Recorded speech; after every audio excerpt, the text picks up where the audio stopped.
Halo, selamat datang di video ini. Pada kesempatan kali ini, saya akan menjelaskan bagaimana tentang penggunaan modul OpenEdge RMS untuk branch transfer. Jadi, suatu perusahaan biasanya atau hampir sebagian perusahaan memiliki beberapa unit usaha atau cabang di berbagai lokasi, tidak hanya di satu lokasi. Nah, dalam kondisi ini perlu dilakukan mutasi data pegawai dari suatu cabang atau suatu perusahaan ke cabang lain agar proses bisnis bisa berjalan dengan teratur.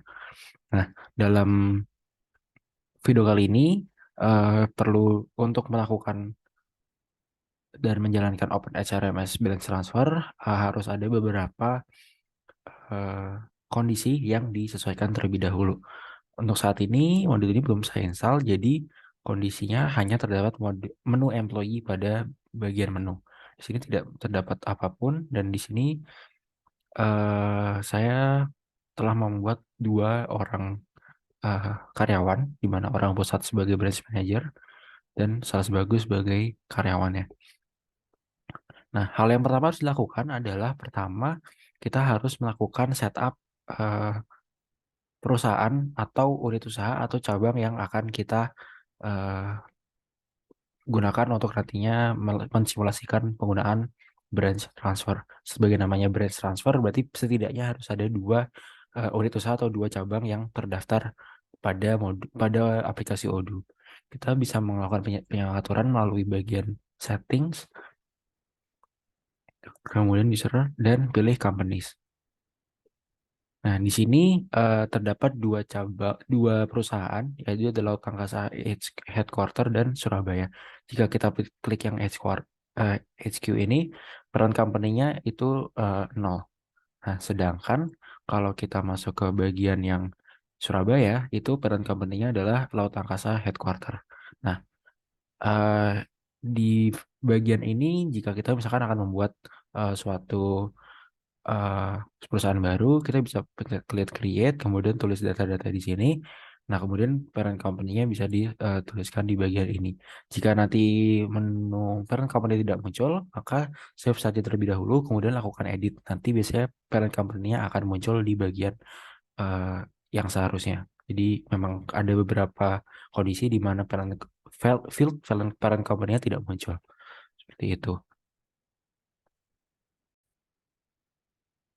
Nah, kemudian setelah modul ini diinstal, modul branch transfer diinstal, maka akan muncul menu transfer pada eh, bagian ini, bagian menu.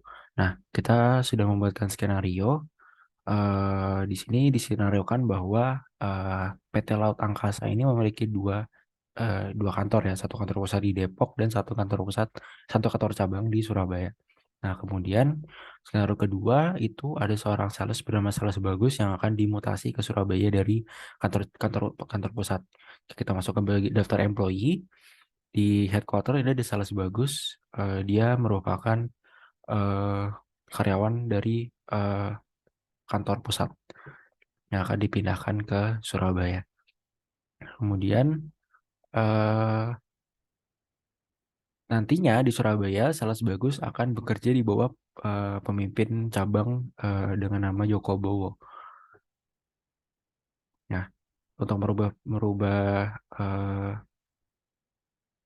bagian perusahaan di sini eh, bisa dilakukan penggantian pada menu eh, di atas. Ya, di sini bisa dipilih antara headquarter atau Surabaya. Di sini employee-nya baru terdapat Joko Bowo. Nah, kita kembali lagi ke headquarter. Kita bisa mulai melakukan pembuatan proses perpindahan Sales Bagus. Kita bisa mengklik transfer. Lihat, nah di sini kita masukkan saja Sales Bagus pada hari ini yang akan ditransfer ke Laut Angkasa Surabaya. Yang bertanggung jawab untuk perpindahan ini adalah orang pusat, kemudian company yang asalnya adalah headquarter, dan kemudian kita save. Dia akan berubah menjadi transfer, berarti new, new transfer request, kemudian kita lakukan transfer. Nah, eh, seharusnya pada bagian ini tugas dari headquarter sudah selesai. Jadi untuk klik tombol receive ini, jika kita klik maka akan muncul error karena yang bisa mengakses ini adalah eh, pihak Surabaya. Jadi eh, harus secara kondisi realnya orang di pihak Surabaya nanti akan melakukan eh, penerimaan data karyawan yang dimutasi dari kantor pusat seperti itu.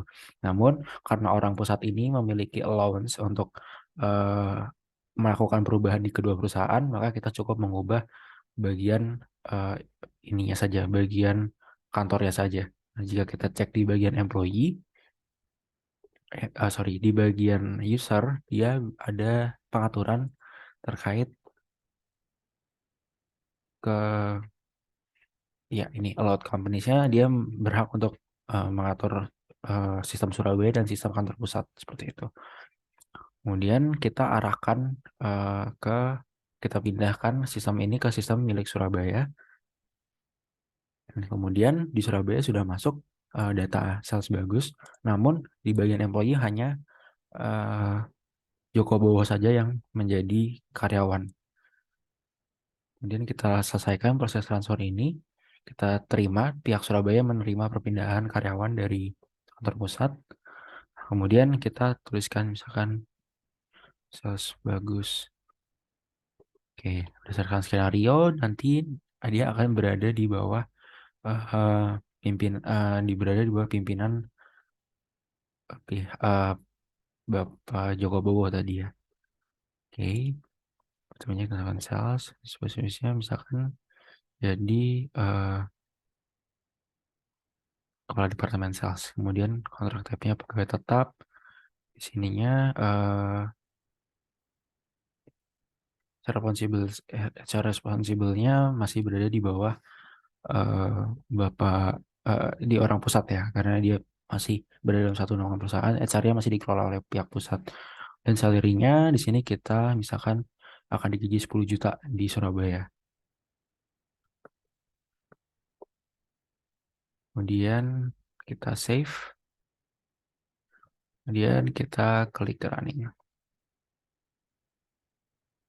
Nah, maka kontrak ini sudah berjalan dan eh, sales bagus sudah terdaftar sebagai employee di cabang Surabaya. Sales bagus seperti ini. Kita bisa lakukan edit, misalkan kita mau melakukan eh, di departemen ini kita ganti dia manajernya adalah Joko Bowo seperti itu.